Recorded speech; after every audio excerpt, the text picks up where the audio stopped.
Hello everybody, Tyranno here, and today I'm going to look at the new Zrinii 1 tank destroyer, which has recently come into War Thunder.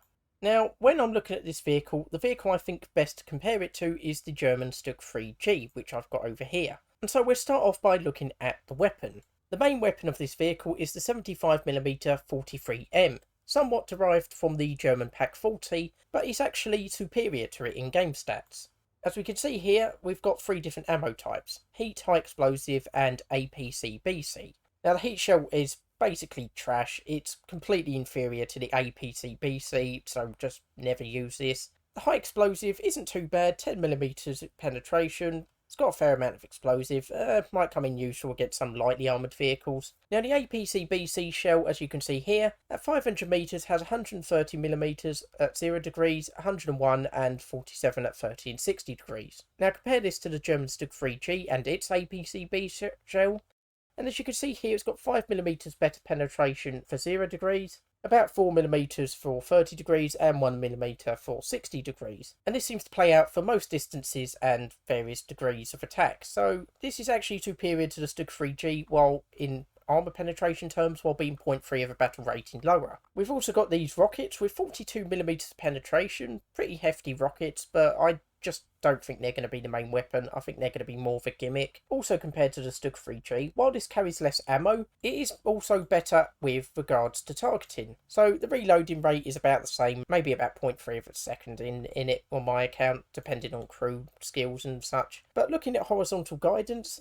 we've got -12 and +10. The Stug is basically just 10 either side, so it's got a slight advantage on one direction. I think potentially the left, but I may need to test that. Vertical guidance is also better on the Zrinii, about -8 on the Zrinii versus -6 for the Stug, and +25 on the Zrinii versus +17 on the Stug. And targeting speed is 17 degrees versus 11, and vertical speed targeting is 8.5 versus 3.7 for the Stug. Oh, and also very last thing, gunner optics, 5.0 zoom and FOV of 15 degrees. So one way you could play this is potentially getting behind a hill, firing while you've still got a decent chunk of your vehicle still in cover, and then potentially even able to engage multiple vehicles because you'll be able to change target a lot faster than comparable tank destroyers. Now, the armour.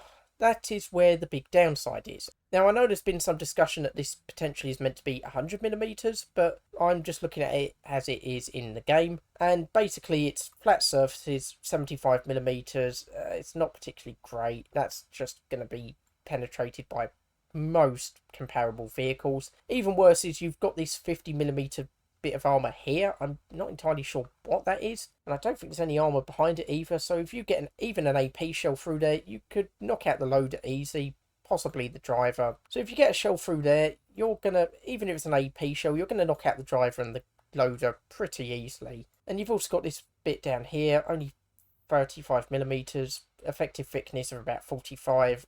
Yeah, if you penetrate through there, that's going to go straight into the crew compartment. Side armour is not particularly good either. This is pretty much the thickest bit of the side armour, and even there it's only max thickness of about 65 if you're lucky. Again, you got something similar on the rear here, but if you hit this bit here, it's just going to go straight through into the fighting compartment. And the roof armour is, yeah, about 13-14mm.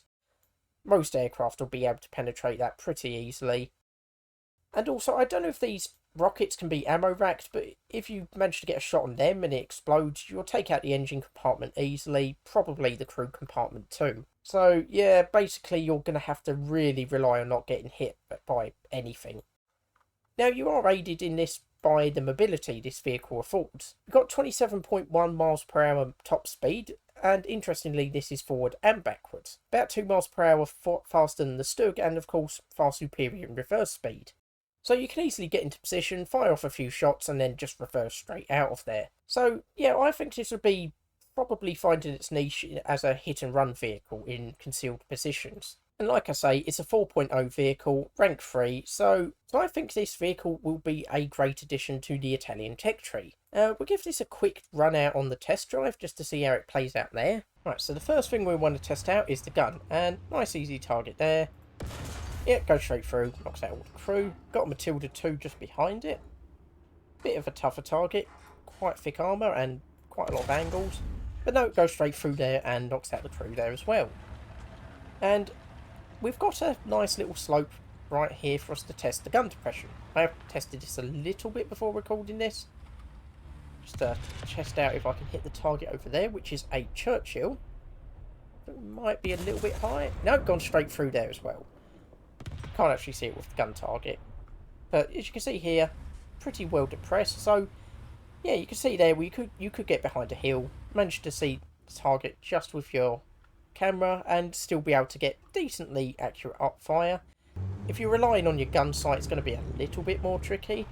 But yeah, it's a pretty decent gun. Now the rockets. The rockets are just a gimmick. You can't aim them horizontally, only vertically, and not even particularly great vertically. Well, oh, that's pretty good, to be honest.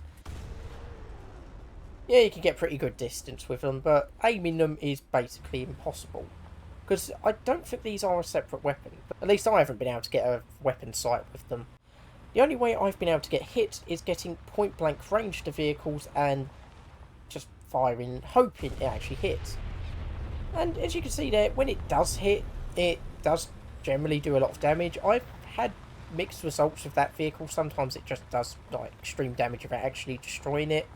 The tank over there, when I finally managed to get hit, just did explode. But again, it's just so hard aiming them. It's just basically impossible. And also, I've noticed the left rockets seem to be a lot more inaccurate than the right ones. So, see if we can get a rocket on this. Yeah, just fire straight over. But if I... Oh, okay, this time it's gone straight. Sometimes I've noticed those rockets veering far to the right for some reason. Okay, we managed to get a hit on it despite not actually, you know, hitting it. But yeah, those rockets are basically just a gimmick. They're never going to be used seriously, except outside of it. I don't know, trying to use it as a meme vehicle. We'll quickly test out the mobility here, and like I said, it's as fast backwards as it is forwards. I've just quickly got it up to speed, just to try and show off the top speed a little bit. And officially it's 27 miles per hour. You're probably going to struggle to get to that on, you know, muddy terrain. You might get to it on roads and such, but as soon as you've got to change directions. 21 miles per hour, that seems to be about the max I can get out of it in normal conditions. Now, like I said, you can go as fast backwards as you can forward, but you can actually boost your speed backwards to slightly higher than forwards. Because when you fire your gun, you actually create recoil. Usually about 2 miles per hour. So, yeah, from 20 to 22. And you can keep doing this and just keep boosting up your speed. So we got to about 21 miles per hour forward. Got to about 25 already backwards. Now, of course, that's not really practical in game terms, but yeah, if you're ever in a really niche situation, where you have to get somewhere fast, put this in reverse and just start firing backwards. Oh, can we get to 26 before we hit the river? No. Oh, I'm nearly drowned. So yeah, that's how the Swinny 1 performs in testing. And also, before I forget, it does come all spaded. Like I said, rank 3, battle rating 4.0. I think this is a pretty good nifty vehicle. Now, I probably won't be using it myself, not because it's a bad vehicle, but because my Italian lineup is basically far behind where it is. But yeah, when I actually finally catch up to where it is, yeah, this will be a good vehicle to use in my lineup. So yeah, I hope you've enjoyed that video, and yeah, I'll see you next time.